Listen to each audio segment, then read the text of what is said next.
All right, happy Friday, everyone, and welcome to yet another installation of Project Blue's live chat series. Joining us today is Mike Getscher from the USS Iowa, a retired battleship in San Pedro turned museum. If this is your first time tuning in, welcome, and we're glad you could join us. If you joined us before, welcome back. If you have any questions for Mike during the hour, please use the Q&A function located at the bottom of the Zoom page, and we'll try to get to as many as we can. Before we get started, we have a couple of announcements, though. So on October 9th, we have a high-powered webinar with 3 of the world's top female ocean explorers focused on trailblazing in the ocean discovery and exploration fields. Panelists include Dr. Dawn Wright, who was the first African-American female to dive to the ocean floor. We also have Allison Fundis, who has led or participated in over 50 expeditions across the globe, and Dr. Carly Weiner, who has over 13 years of experience in marine science communications. It's going to be an awesome webinar moderated by the great Emmy Award-winning journalist Val Zavala. I'll put the link to sign up in the chat shortly. Then the next day on October 10th, AltaSea is hosting something LA hasn't really seen before called the Blue Hour, which is a drive-in experience at the Port of Los Angeles on October 10th from 6 to 8:30 p.m. AltaSea will be giving their first ever awards to ocean innovators and explorers who have paved the way and inspired the new and next generation of ocean innovators. This includes Dr. Robert Ballard, one of the most accomplished deep sea explorers in the world. He's best known for his discoveries of the sunken RMS Titanic, the German battleship Bismarck, and numerous other shipwrecks. He also found deep sea hydrothermal vents and surrounding biology communities based on chemosynthesis, which he claims was his proudest discovery. Our guest today will speak in more depth, forgive the pun, about one of the most prolific deep sea explorers in history. Also honored will be Dr. Dawn Wright, who will be the panelist on the October 9th webinar. So, also we got the world famous opera director, Peter Sellers. He will be debuting a portion of his production of Mozart's Idomeneo. Then the night will conclude with a special one night only commissioned art installation by Annie Sperling and Mason Rothschild in collaboration with world-renowned artist Rafiq Anadol. The installation will be projected over the USS Iowa, which Mike is currently on right now. Tickets are on sale on our website, which I will put in the chat shortly. Now to the main event, Mike Getscher. Mike is the Battleship Iowa's Executive Vice President and Chief Operating Officer and the Lost at Sea Museum's project manager. And today we'll be talking about how exactly they turned this 75-year-old battleship into a modern exhibit. He's got an amazing background and we're excited he could join us today. So Mike, thank you, and the floor is yours. Thank you, Jacob. Appreciate that. And thank you, you to AltaSea as well for inviting me to do this. I have the coolest office in the world here. I'm sitting aboard a battleship from World War II. Very, very nice environment. And out here in the door is the harbor. So it's a really neat place to be. Really appreciate being here, in fact. And it's been 9 years aboard the ship for me. And with that, I'm going to start. We're going to talk about Lost at Sea. And let me do the share screen thing. And the first thing I'm going to do is from the beginning here. Hang on a second.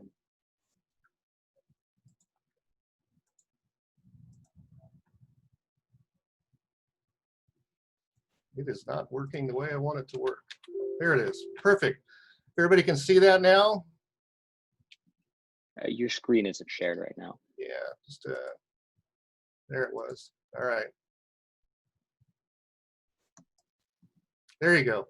Sorry about that. Once again, thanks to AltaSea, also to Confidence Foundation, who helped fund the exhibit. And of course, the Ocean Exploration Trust, which is the vehicle by which Dr. Ballard is doing his work now, the Port of Los Angeles, and of course, Dr. Bob himself. We call him Bob. Great guy. Really enjoyed working with him on this exhibit. And with that, I'm going to go into just a brief little video that gives you an overview of the exhibit. This was created for our submission to the Themed Entertainment Association. So this is for all of you here. All right.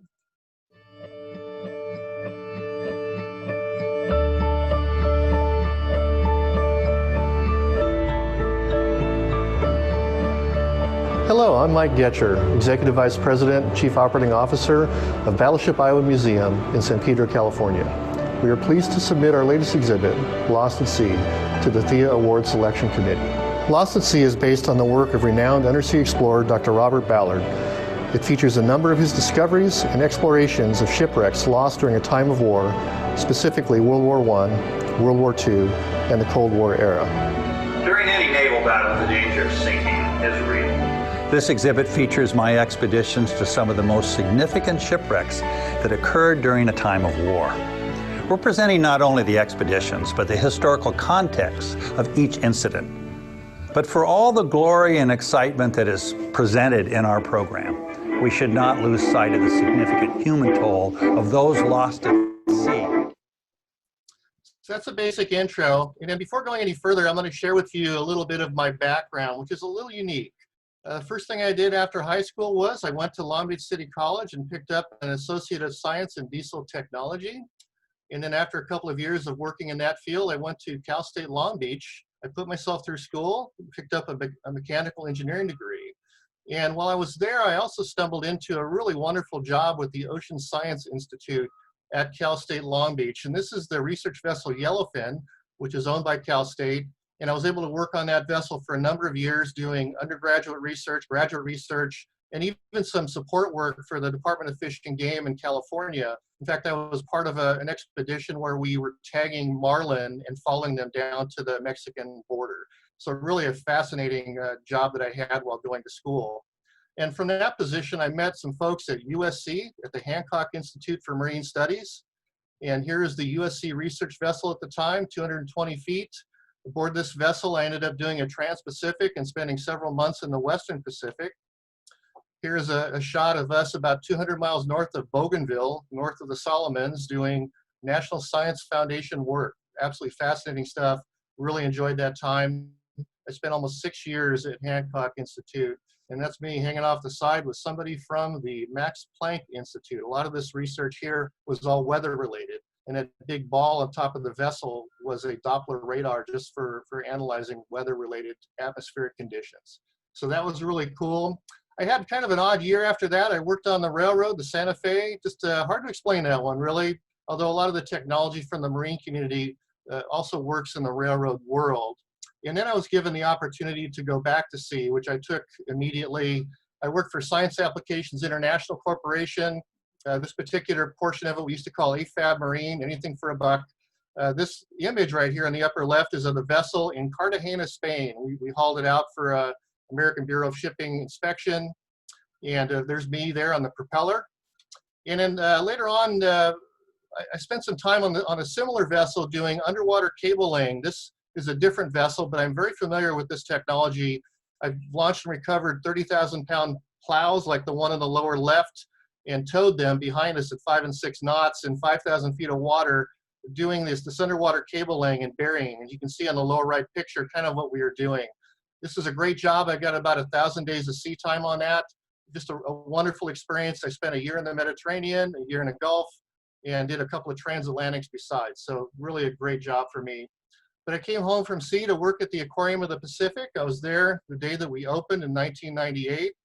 I ended up leaving there as the director of engineering. That also was a wonderful job. This is a great shot of the lobby. I was there the night that we raised that sculpture of the blue whale. It is 88 feet long, but it only weighs about 8,000 pounds. Great experience there. And just, I cannot tell you how great it was. And I'm still friends with all the people there as well. Then I went off to spend 6 years in thermal storage. It's green energy. This is basically for air conditioning to drop the load on the electric grid. So that was a wonderful position to be in as well. And then this battleship poked into my life. And it's kind of hard to describe. Why would I end up on a battleship? There I am in front of the big guns in front.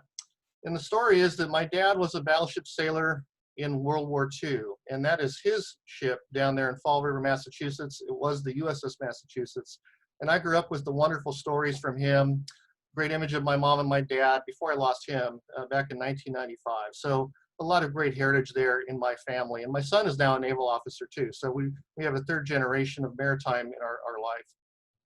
So here it was back in 2011. That is the ship in Sassoon Bay up near San Francisco. She looked pretty poor. She'd been in mothballs for more than 20 years and not in the greatest shape, at least on the surface. Basically her hull and everything's in great shape, so that's all good. But We took her over to Richmond and spent $2.5 million on her, cleaned her up. Just an amazing experience for all of us. We lived aboard the vessel, and we created what is now a museum ship in San Pedro, California. And that's the story, now 9 years later for me. So Lost at Sea began with a conversation. The CEO of my organization here and the executive director of AltaSea were having dinner one night. They chatted about some of the ideas that Bob Ballard had suggested to AltaSea. He had some exhibit thoughts, and AltaSea was really not in a position to be doing that at the moment. So she shared it with my boss, and they agreed to hook us up with Dr. Ballard. And he had some ideas. In fact, he had a lot of ideas about what it might be, and he shared most of that in a PowerPoint. And this is one of the images. Of course, when you look at Bob's career, everybody thinks about what he's done with the Titanic, but his background is really geology and chemistry and geophysics. He's an exploration guy, really, as an aside to that. So he's done a lot of other work, and so that's why he thought it might appeal to AltaSea. But in fact, he also wanted to share his explorations. So he gave us just this simple list. It's actually 2 pages of all of the different expeditions he's been a part of over time. And he called it War at Sea. And through a conversation with Bob down in our museum one day, he talked about how they were lost at sea, and that's literally how the name came about. So that's how that started, with a couple of meetings with Bob, a few phone calls. But before we get too much further, we had the vision process that we had to go through. This is called a design charrette, where we decide what is important for us as an exhibit. We wanted to have accuracy, we wanted to have innovation, we wanted it to be very aggressive, and we wanted to educate our visitors. We wanted it to be really correct in every way. We also wanted to have the right ethos behind it, and that is in fact something that Bob shared with us in one of his interviews, and here that is. You never go to Gettysburg with a shovel, and you don't take belt buckles off the Arizona. These are sites that are very treasured by American history and should be respected accordingly. So we love that, and we embrace that as really our ethos as well. This is an exhibit about the loss of vessels, and if you think about it, and you go through the history, it represents almost 10,000 lives lost through time. So very important for us to get that correct. So we revised our list. We started to do it a little bit differently, more chronological. From the top, the Lusitania, which was sunk in 1915, the Britannic in 16, 1 year later, and so forth down through what we call the Cold War with the USS Thresher and the USS Scorpion. Now, during this design process, we had kind of a cool visit. Bob is friends with James Cameron. I would think most people know him as the filmmaker who made the movie Titanic. He also did Avatar. He's done other films as well. He was part of Terminators, I believe. So really cool guy. And Bob brought him up to the ship one day for some social time. And we were standing up on top of the turret, which is just a great experience for us. What some people don't know about Jim is that he's actually a great explorer in his own right. He has dove to the Challenger Deep, to the bottom of the Marianas Trench with his own submarine. And he's also done explorations of both Titanic and Bismarck, the German battleship that was lost in 1941. While we were standing on top of this turret, he was looking at me, he says, you know, this turret is bigger than the Bismarck turrets. And it struck me that I was standing there with 2 of the great explorers of our time, and probably the only 2 men in the world who could actually comment on that, specifically having seen the turret, at least one of the turrets from the Bismarck. So really cool experience, and Jim was a great guy. I really enjoyed the time we had with that. So we have our ideas, and we have this really big ship, but we have some challenges too. That is an image of the ship. She is 887 feet long, so almost 3 football fields. She's over 215 feet tall from the bottom of her keel to the top. She has 19 decks and over 400,000 square feet. But we're going to focus on an area to the left of that image on the 3rd deck. And you can see the main deck is where the turret is at the top. The next one down is the 2nd deck, and the next one down below that is 3rd deck. The green area is the area for the exhibit. The yellow area was for an extended tour opportunity that we had as part of this build out. So that was the basic, at least looking through the ship and what it would look like there. This is looking down from above as if you had x-ray vision. You can see that the 2,500 square foot area there in the yellow zone to the right is where the main exhibit was. The blue area in the middle was expanded exhibit space for entry and exit and for a theater. And then the little portion to the left is an art gallery that we created at the same time. So very cool. So designing is kind of funny. You know, first thing you do often is create some artist sketches, and that's no different for us. You can see on the upper left picture here that we had an artist, Linda, one of our volunteers, who threw together some of her ideas for what some of the entry spaces would look like. And then as you look at the lower right, that's literally just a whiteboard sketch from me as we talked about how we might align all of our spaces and provide that guest path for people to go through and really see what it was like. And it sounds really simple, but that's often what you do. And then that ultimately segues into a more formal look. And this is in fact what you have.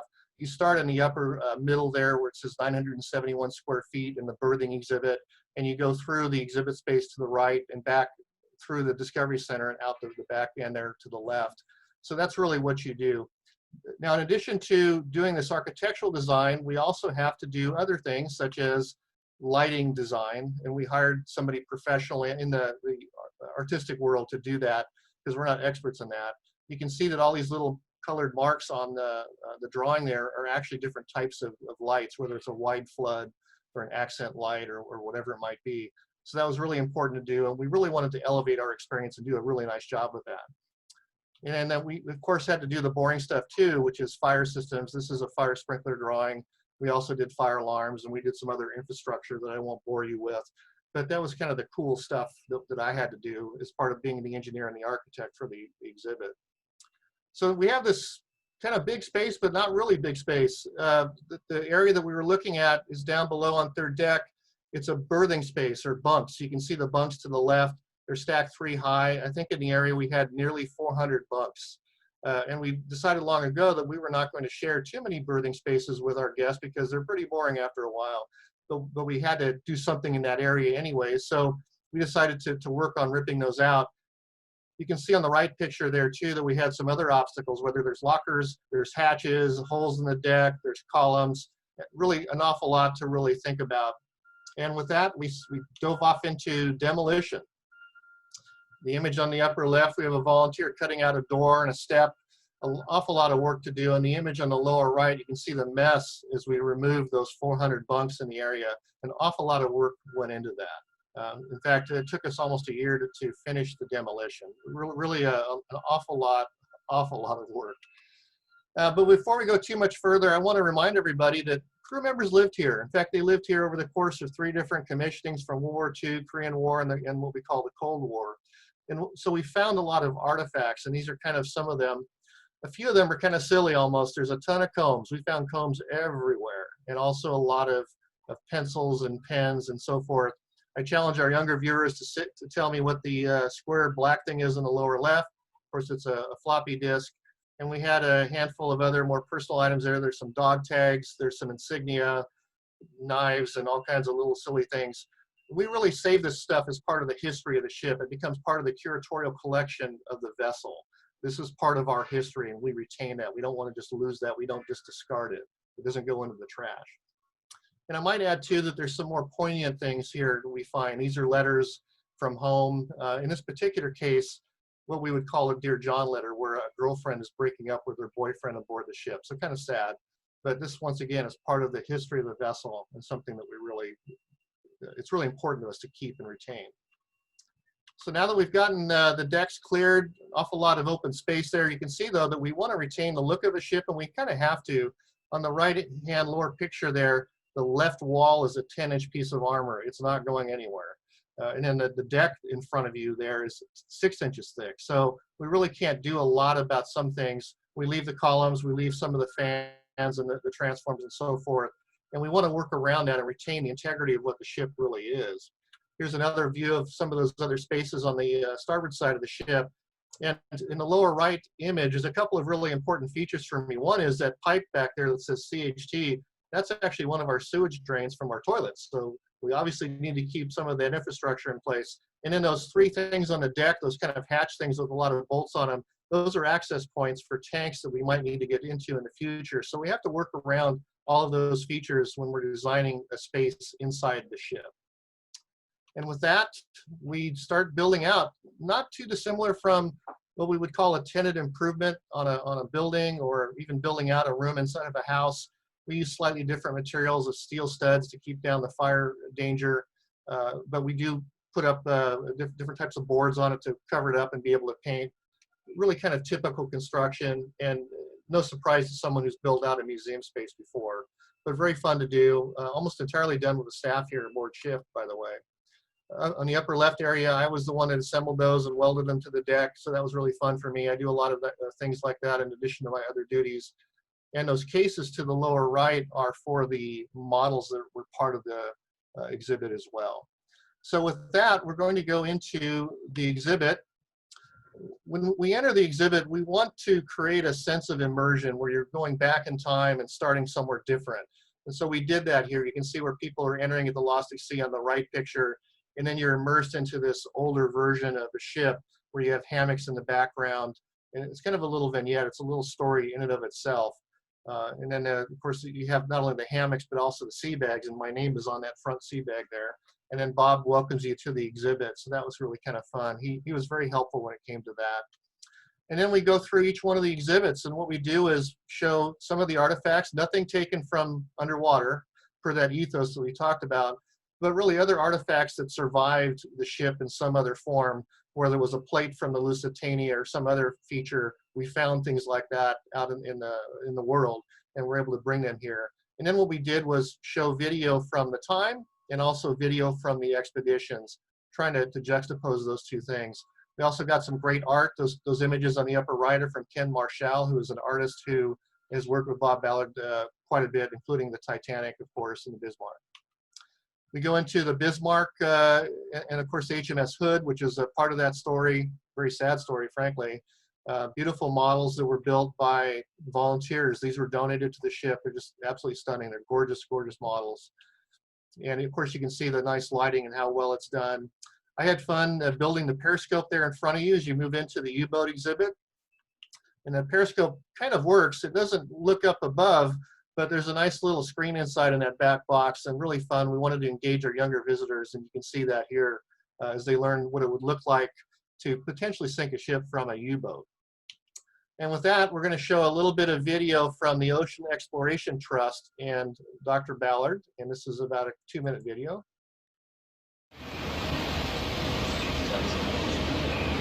Come up, Todd, to 20 meters. 20 meters.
So wonderful video, very cool. We try to do that as much as we could throughout the exhibit. From there, you go into what we call War in the Pacific, in this particular case, Guadalcanal. Interestingly, I've been to Guadalcanal, in fact, and I've been around Savo Island where Dr. Ballard has done a lot of his work. So it's very fascinating for me to be able to do an exhibit in that arena. And then the last exhibit in the space was the Cold War era. We have this great full screen video of a submarine. This is a very sad story of the loss of these two nuclear submarines, the Thresher and the Scorpion. And for me, it's even more poignant now because my son is going into the submarine service. So I think about this quite a bit, frankly. Very, very cool experience. And then we finish up the main exhibit portion with this kind of a bookend to that first space where you walked in, you saw the sea bags and the hammocks. This is more of the sunken wreck bookend to that. And this was all done in-house. There's some great tech in here. One of our people even made the ROV. It's really an amazing effort on the part of our crew here. And by the way, it represented well over 15,000 hours of volunteer time to build this exhibit back over the course of a year and a half or so. So really nice. And then we finish out the exhibit with the technology, the current work. You can see there on the kind of the middle left, research ship Nautilus, which is Bob's current vessel through Ocean Exploration Trust. We have a great video there with some launching and so forth. And then of course we go over to the right, and his most recent expedition when we first talked to him had been the USS Independence, which was sunk off of the coast of San Francisco. During one of their expeditions, they had this really cool encounter that I wanted to share with you too. Once again, a couple of minute video. An Ocean Exploration Trust, Alison Fundis, by the way, who you'll have on one of your talks here soon. She shared this with us and it was very cool. Incredible set of discoveries here, along with just being able to witness this piece of American history. A super sampler is... The heck is that? Oh my god. Oh my goodness, what is that? Guys, look at Guys, it. we have a humpback whale. We need to... he's gonna bump you. Zoom out on our Wow. Awesome. Oh, wow. Video's coming back. There he is. There he is. Oh, wow, look, you can see him in there he is. Herc's camera. Can we move the Herc cam a little bit? That's as far as I can Oh, go. beautiful. Oh, wow. Holy cow. Wow. He's just doing laps. Take a look. Moving up. I'm moving up and I'm moving. Coming right. He's gonna look at you now. There he is. You can see the eye. See the eye? Count as a selfie? Yeah. Fantastic. Nice view. Just trying to figure us out. Incredible. Yeah, this is amazing. Just you want lower reds off? Look at that view. I hope we're getting screen captures of this. I have not stopped. If you want to move the white Twirling. plate, you He's can. twirling, coming around. Yeah, I'll twirl He's it. checking out the bottom, coming See him. from He's going to sniff the bottom. Here he comes. Yeah. Oh, So that was a very cool encounter. That was in fact a sperm whale. I don't know who thought it was a right whale. I think it was. So I wanted to revisit just a little bit. In addition to all this exhibitry that we did on the right side of your screen in that image, you can see the exhibit hall to the right, and there's the art gallery there, virtual reality space. We also expanded our tour path, and it involves showing about another 5,000 square feet of space. The ship is really kind of like a city, and you need to have all the aspects of a city. You need to have a print shop, which is like your newspaper. You had to have laundry. We have our own barber shop. We had our own tailor shop. And we also had a brig or a jail. And Bob was kind enough to hop in the jail for us one day. And we had a great time with him. He really is an interesting guy and very engaging. And we just had a blast aboard the ship. And there I am with him as we concluded the opening of the exhibit. Had a great time. He invited us to several meetings. We've been out to Washington, D.C. to talk about his future explorations. Really enjoyed all of that time. Office of Naval Research is involved, Navy Foundation, Nat Geo, NOAA. There's a bunch of organizations, and really enjoyed our time with Bob across the board. And I think that's what I have right now. So I'm stopping the share, and I think there might be some questions. Jacob, if you can come back. Hey, thank you so much, Mike. This was awesome. So yeah, we have one right off the bat, and feel free if anyone has any questions to ask them in the Q&A function or the chat if you want. Q&A function is a little easier, but to each their own. So Jeremy asks, is there a dream project that you would want to do this for, and kind of can you tell us how, I guess what intrigued you with the ocean in general? That's kind of a vague question, but. Well, yeah, I think there's a couple of layers there too. For one thing, I grew up enjoying the National Geographic magazines. I really just loved that, and early explorations were done there. And I used to have a few of the National Geographic TV shows that were very special coming on. And then as I kind of wandered through that early part of my academic career, stumbling into these opportunities with the research vessels is really how I really became focused on that, realizing that my talents lie in engineering and mechanics. But there was roles aboard those ships with that, and that was what was really exciting for me to get into. So I really enjoyed that aspect of my life. I've now been in nonprofits though, I think this is my 22nd year between the aquarium, Hancock Institute, and of course 9 years here. So I've ended up kind of folding into the nonprofit world. If you're talking about another exhibit, you know, we're excited about what this does. We realize that ships are kind of awkward to present as a museum. You can wander through the ship and it's interesting to a point, but how many bunks can you show people before they're bored to tears? And so over a course of time and conversations and some visits to other ships, we realized that we could in fact expand our exhibit space and do different things aboard the ship by doing what we did here. So this is the model for our future. We're looking, in fact, we're just becoming now the National Museum of the Surface Navy. The Surface Navy are all those vessels associated with the surface actions. So it would not include submarines, of course, under the water. It doesn't really include aircraft carriers, but everything else. And the Battleship Iowa is the epitome of a surface Navy ship. So we've worked with the Navy, and we are now doing what is really a much broader scope of work. And we're going to expand our museum with more than 20,000 square feet, treated much like we've done here in the coming years, where we can really do a special thing and talk about the history of the surface Navy dating back well over 200 years up to now. Once again, one of the great humanitarian forces in the world too, the surface Navy, which is often lost. So we have a lot of opportunity with that. Happy to share that too. So that's my next exciting thing to do. And we're just now fundraising for it. So we have a ways to go. Awesome. So we actually have, we were talking about this a little earlier before the chat, but we had some questions about the ship itself that you're on. It's so Mary asked, when was the ship built? Who built it? When was it commissioned? How long in the Pacific? And then she asked about the tour, but we can get to that right after. Sure. So I'll try to remember all of it. Laid down in 1940, launched in, I'm probably going to get in trouble for this one, I think 41, and commissioned first in 1943. She was designed in the 1930s. So really, I always think about this too. People with pencils and slide rules designed this incredible vessel. So that's really cool. Once again, commissioned in 1943. The first thing she did, though, was to spend time in the Atlantic. She did two things. One was she stood the Tirpitz watch, trying to make sure that the sister ship to the Bismarck, which we just touched upon, was in fact holed up there in the fjords of Norway. And then secondly, and I think most importantly to our history here, she took Franklin Delano Roosevelt, our president, over to Mirza Kabir for the Tehran conference with Churchill and Stalin. So we were Air Force One for a time.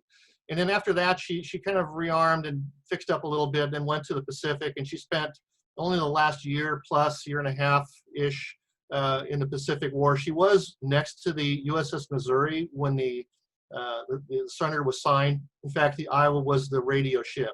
But of course, President Truman at the time, having lost FDR a year earlier, was from Missouri. So the Missouri, you know, she gets the glory for the surrender, and that's all good. We have friends over there too. So that's really the basic history for that first part of her life. She decommissioned late in the 40s. She recommissioned again for the Korean War, and in fact, fired more rounds through her guns during the Korean War than she did during World War II. She kind of came late to World War II. She was in commission until 1958, and then during the Navy buildup in the 1980s, President Reagan brought her back along with the other Iowa-class battleships. So she was recommissioned in 1984 and then decommissioned again in 1990. So she had this on and off 50-year service life with the Navy. And then she was donated to the Pacific Battleship Center. And having a ship donated to you is not an easy thing. It's quite a process you have to go through, proving that you have the money, the wherewithal, the understanding, a good business plan. And it took a number of years to get to that point. And she was donated on September 6th of 2011. I was either the first or second person that my boss called. So I think does that answer? I think all of that. I think it does. Yeah, essentially. And then tours available with COVID.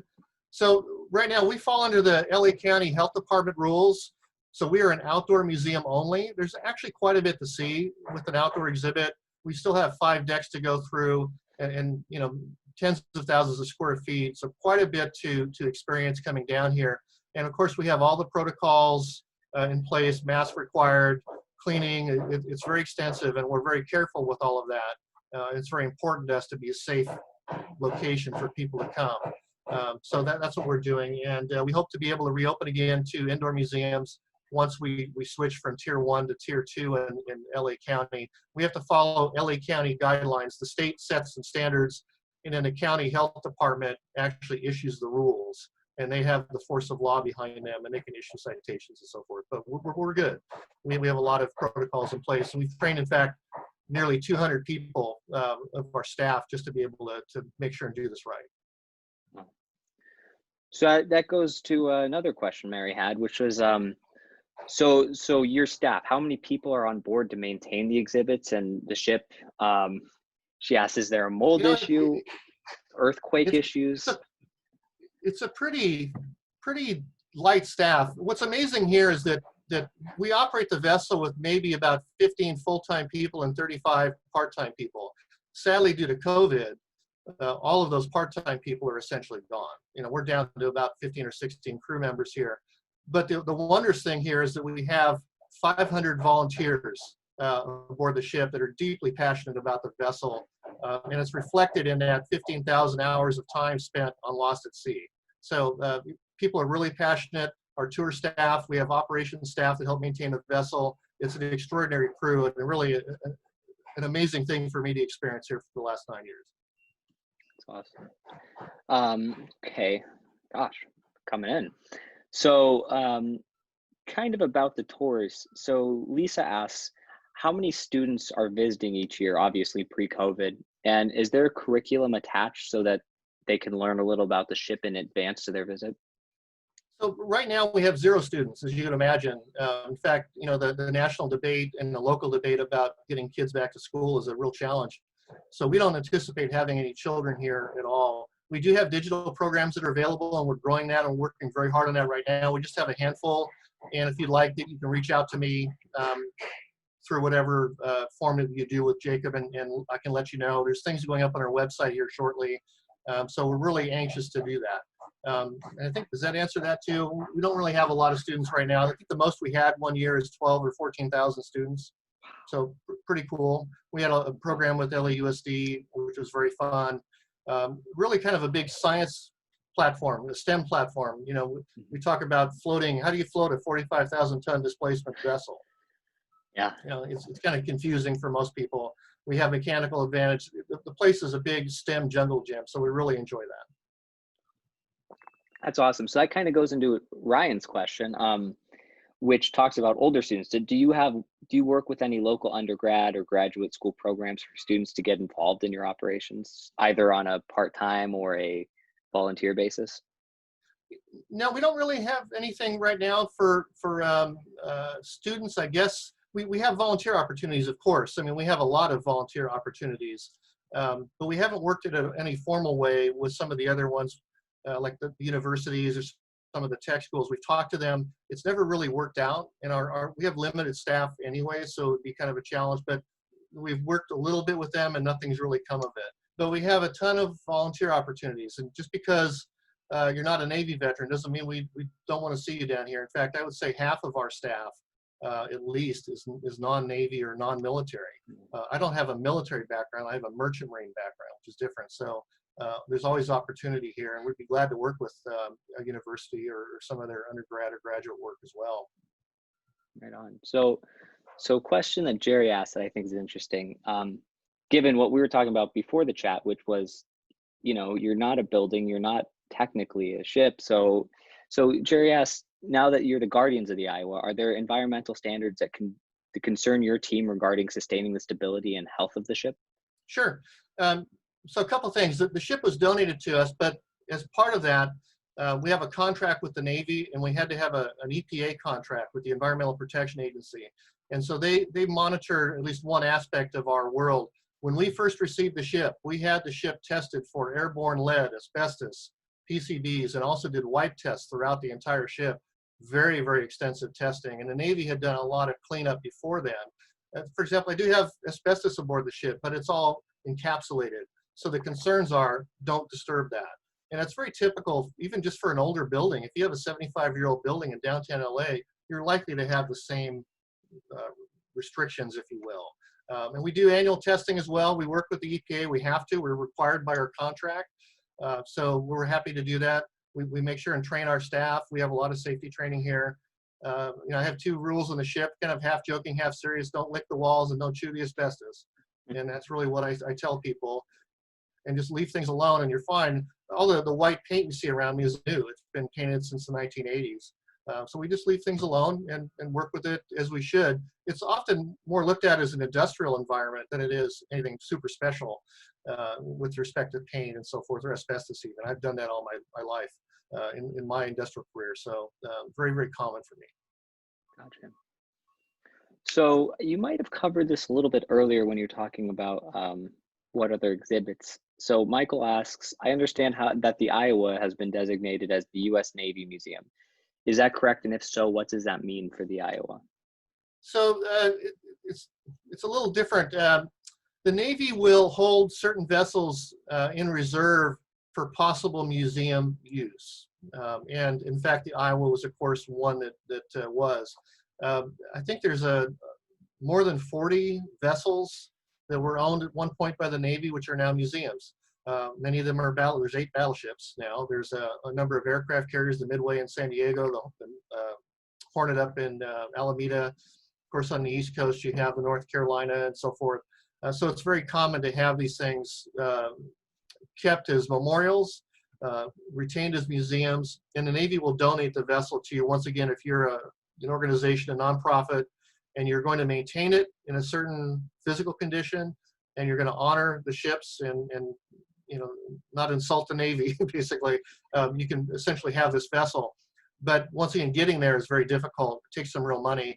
The state of Iowa donated $3 million to whomever received the ship. And that was the seed money for the vessel and for the museum. So we do own the vessel, which is really odd to most people. How can you own a battleship? But there's a funny part of the contract that says that if the Navy wants it back, they can take it back at any time. And so, and they don't, because she's 75 years old and she uses fuel at a prodigious rate and very expensive to operate. But and she's antiquated too in many ways. But still, there's that part of the contract. So I think that answers that as best I could. Yeah. How many gallons again does it hold of? So just under 2.5 million gallons of fuel. Basically a diesel fuel. It's called DFM. She had boilers, and what's amazing is at full speed, and this thing can do almost 40 miles an hour. At full load displacement of 58,000 tons, it can do 40 miles an hour. That's a lot of horsepower, but it will burn through all of its fuel in about 5 or 6 days if it can keep everything running. So you don't normally run it at that speed for very long because it's hard on the engines, it's hard on the ship, but you could in theory do that, and she uses a ton of fuel. That's a ridiculous number. It's an amazing amount of fuel. Yeah, it really is. All right, you kind of touched on the history. So Mary asked, do people write books on the great history of the ship, and any references to any good books that you've seen on the ship? And also, what is the highest rank of the ship's history? So first off, there's a lot of history that's been written. I think the things that come to mind more recently there's been some great exploration of the FDR timeframe. What's really interesting to me is that when FDR came back to the ship after their conference with Stalin and Churchill, there's no question, and it is documented, that the first formal conversations about the invasion of Normandy, at D-Day, were being held aboard the ship not 200 feet from where I'm sitting. They sat around the table and started to chew through how would we do this, because all of the major figures of American history at that time were here. George C. Marshall, all of the admirals, the generals, and everything. Hap Arnold, he learned how to fly from Orville and Wilbur Wright. There's some amazing history here. So there's some cool new books on some of that's been documented. You can do a simple Google search and find things. Don't trust Wikipedia, please. There's some good things there, but not all the best. Almost too many books to really comment on. There's some other more technical books that I think I have one right here. The one that I really like, if you truly want to learn about the technical world, is this one by Bob Summerall and Tom Walkowiak. Long out of print, but it's just a great little Bible for us. It has a tremendous amount of the technical And since I'm an engineer, I work a lot on the technical, and I need to. But it's also got some good history in it, but too many books to list. So do a Google search, look up some of that FDR history. It's really fascinating, and really important things occurred aboard this vessel. Awesome. So this is, I'm not sure if this will make sense to you. It doesn't make sense to me because I'm not in the ship world, but Ty asks, why was the wheelhouse not added to the highly armored bridge in World War II? I'm not sure. So I'll comment on how the Iowa was designed. The Navy had an all or nothing armored point of view. They wanted to protect the guts of the ship. So think about a police officer who has body armor and potentially a helmet. And so they had this armored box around her machinery, around her munitions, and it basically goes from the forward end of turret 1, up front, to the after end of turret 3. But they also want to protect the head, and that's what the helmet is. So they have the communication trunks that go all the way up into the higher reaches of the vessel. And then they have what's called the armored conning tower, which is where you steer the vessel from. And it's frankly kind of awkward because you're literally inside of a pillbox that is 16 inches thick of steel. But the idea was that they wanted to be able to protect, once again, the head, the captain, the people driving the vessel. They wanted to protect your main machinery. You could be hit in the bow, you could be hit in the stern, you could be hit elsewhere, but the ship itself was protected at its core, once again, just like a police officer with a bulletproof vest. And so there's also compromises in design that they had. At some point you run into weight problems or space problems. As big as the ship is, they were trying to do so much and add so many things to the vessel that they really just couldn't put an exterior conning station on the ship. And so there's that compromise, and they did multiple iterations. So it's kind of complicated. But yeah, we have a big kind of a pillbox up there. It's got like a bank vault door that you walk into where the ship is steered from, and you can barely see outside because you're looking through little slits. And in fact, I was aboard the New Jersey, a sister ship, many years ago when it was at sea for a day, and the officers were just yelling in through the slits, come left to 230 degrees or whatever it might be, because they couldn't see. it was kind of interesting. So, but once again, it was all about protection, and it was, what I think of it this way: the ship was meant to be in a gunfight. That's it. A 2,700-pound projectile coming at you at 2,500 feet per second will do a tremendous amount of damage just from kinetic energy alone. And to protect all of that is really the main purpose of all of that. I think that answers that too, I hope. Yeah, that was a great answer. So Jerry asks, similar to the history, how many USA World War II era battleships or destroyers still exist in the world? So in the world, first off, I'll start in America, and let me back up for a moment. Battleship is a specific term, and many people don't understand that. They think of anything with guns that's gray as a battleship. That's not true. A battleship is the end-all, be-all of a gunfighter in the surface Navy. And right now in America, there are 8 battleships that have survived. All 4 of the Iowa class have survived. The USS North Carolina, which is only a 2-ship class, dating back to it was actually 2 classes before, that survived in Wilmington. There are 2 of the South Dakota class battleships, including the one my dad served on, that have survived. And of course the 4 Iowas and the Texas. The Texas is unique though. She served in World War I, and she really represents almost a full generation back of design philosophy and construction philosophy. And she's got some real challenges right now in leaking of her hull, in pretty bad shape. And I talked to Travis, he's my friend down there on the Texas, and they're working on getting her fixed up. But so those are the 8 battleships in America. I think there's a couple of ships that were saved. The Mikasa, largely gutted, is in Japan. Now that is a early 1900s pre-dreadnought era battleship. And I think there's one other overseas somewhere that's considered a battleship, and I can't remember the name. You have to be careful once again with that moniker. Is it just a cruiser? Is it a destroyer or whatever? It's kind of hard to really define it sometimes for some folks. As far as destroyers go, I can only think of a handful, 6 or 7 maybe in America. The Laffey, the Kid. I always forget the smaller boys too. They're really cool. The Kid is really cool. That's down in Baton Rouge. There's about a half a dozen or more of World War II destroyers, and then beyond that, I have to look at other nations and see what they have. Gotcha. Okay, let me see. Got a couple more. So Ryan asked a couple questions on your operations since COVID, especially your plans going forward into the next year. Were there any projects that had to be halted due to the pandemic? Well, first off, we don't know what the next handful of months really holds for us, right? We're all responding to this in real time, and we're going to maintain all of our standards and protocols. We're going to be working, of course, with the LA County Health Department, hopefully opening our indoor spaces, but we're not going to be expanding much. And a lot of that's driven by a combination of staffing, which we've obviously had to reduce with some 35 layoffs. That's a pretty serious thing. And also with funding. Nonprofits and museums across the entire nation have really taken a very, very hard hit in the revenue. Right now, we're running about 10% of our attendance. We don't have any overnight programs because we can't bring people aboard. We don't have any school programs because they don't want the kids here. And we don't have any, we're just restarting some of our retail opportunity. We can't have an event. People used to rent our space here. So, all of those revenue streams have been shut off with the exception of our gate proceeds keep coming down.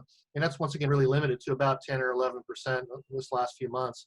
So a lot of those decisions about expanding, changing are all driven by that combination of money and staffing. And it's going to be kind of a hiatus here for the next year or so. We kind of expect, we don't know. Of course, fundraising can change that.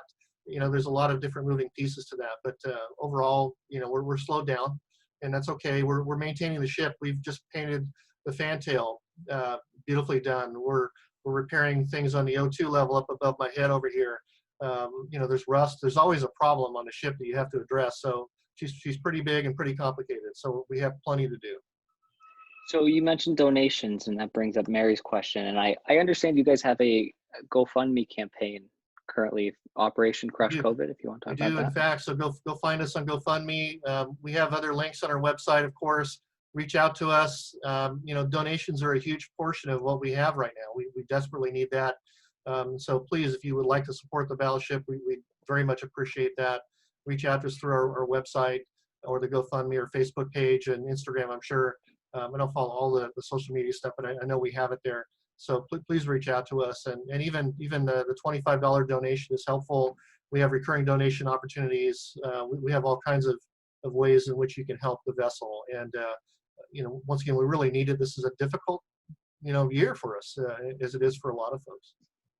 Yeah. And so she also asked about memberships. Do you guys have memberships to your museum in normal years? So we have the National Museum plank owner arrangement. So once again, it's on our website.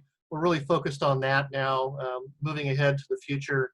And yes, we do. It's a form of membership. So please take a look at that, and you'll find it out there on the website. Perfect. All right. So we got one question. It's always asked every webinar, regardless of the guest. Our guy, Ryan, every time. It's amazing. I want to thank him for watching every week, but he wants to know, what is your favorite ocean? It's got to be the Pacific. I was born and raised here. I've been across the Atlantic several times. The Mediterranean was exciting. It's beautiful. It's also some of the most oddly violent water I've been in. I had more 50-knot days in hiding on the vessel in the Mediterranean for an entire 13 months I was there than any other place I've been at. But my time coming across the equator of the Pacific was just amazing. I stopped at Christmas Island. I've been to Guadalcanal. I've been to Kwajalein. And to visit all those places, and just the ocean is just incredible. We were in the middle of the Pacific on the Vickers, that USC research vessel, coming across on the equator for the Central Equatorial Pacific experiment, CPEX. And we had overflights of no aircraft and everything else. And we ran across the school of tuna as far as the eye could see. Big yellowtail, and I have one great image of the one fish that was caught, but just an amazing experience. And so the Pacific is my favorite. And of course, I learned how to scuba dive here off of Catalina, and had a great time. So this is where I've spent my life. But I like the other places. The Med is cool. Been to Malta, spent many months in Italy. Great place to visit. Please go. Would have liked to go to other places. Been to Greece, Spain. Pretty cool time. But and I found out that my second son, my son who's a naval officer, was on the way as I was coming west through the Straits of Gibraltar. True story. I was on the SATCOM with my wife, and that was many years ago now. Now he's at sea, or will be. So kind of a cool thing. So could you kind of talk on that, because that's kind of interesting. I know you mentioned your father was in the Navy, and now your son is also so. And you were in engineering. Was it just passed down generation to generation? You somehow found your way to the sea, and everyone else did as well? You know, for me, I think it started with that National Geographic type inspiration, and I was also allowed to go down to the Naval Shipyard in Long Beach when I was in 8th grade. I had to write an essay and win the opportunity, which I did, and those were memorable experiences for me. And then as I went through that academic career once again and kind of stumbled into these opportunities, all of that just kind of came to the surface, and off I went. I was a mechanic initially, then an engineer. Once again, put myself through school. It took me 7 years, but I did it. And I was working on that research vessel when I was doing it, which was really exciting. So here I was working on 4,000 horsepower clutches in my senior design class at Cal State Long Beach, and really getting experience already. So that's kind of what happened to me. And after that, it just kind of kept going. I ended up in kind of engineering management, I would say, and leadership positions. Somehow that was translated to my son. I never told him that he should go to sea. In fact, I was frankly surprised when he told me one day when he was 13 years old, I want to go to the Naval Academy. I said, well, okay, you know, and thinking that would maybe happen and maybe not. And when he went back to DC at one point, he introduced himself to some Naval Academy folks. He was put on the mailing list, and then he did really well in high school. He was really good in the sciences, really good in math, and he applied to the academy. He had to apply also to Congress to get a congressional nomination, and he did all this pretty much on his own. He asked me for a few things, you know, some advice on some of his writing, but he was pretty sharp, and he did it all. And next thing I know, we're at home one night, and he gets this amazing phone call from Congressman Lowenthal in Long Beach saying, I've nominated you for the Naval Academy.